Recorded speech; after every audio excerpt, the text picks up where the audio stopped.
Asia Siowo! Witajcie! Dziś pokażę Wam, jak zrobić kolorowe jajko z tasiemki. Film nagrałam na prośbę widzów.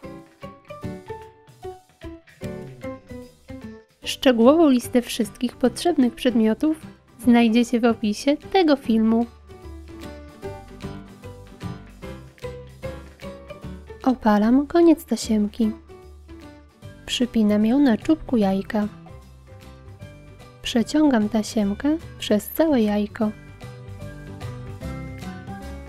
Następnie na górze krzyżuję tasiemkę i idę na dół.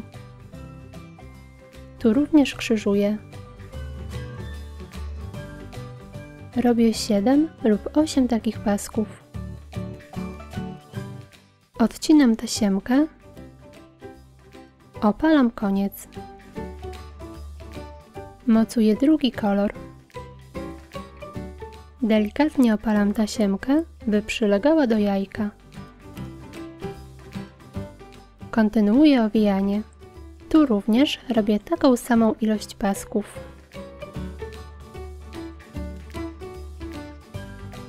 Ucinam tasiemkę, opalam i mocuję ostatni kolor.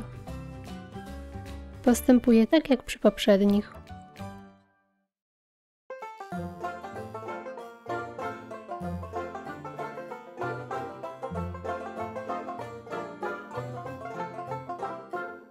Tasiemkę nawijam kilka razy na palce.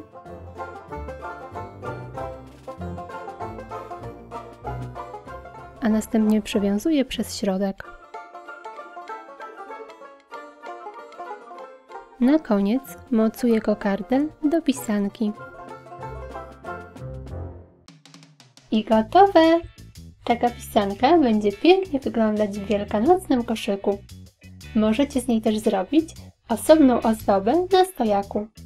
Do zrobienia pisanki możecie użyć 2, 3 lub kilku kolorów tasiemki. Dziękuję Wam za poświęcony czas i zapraszam na kolejne filmiki. Pozdrawiam! Pa, pa!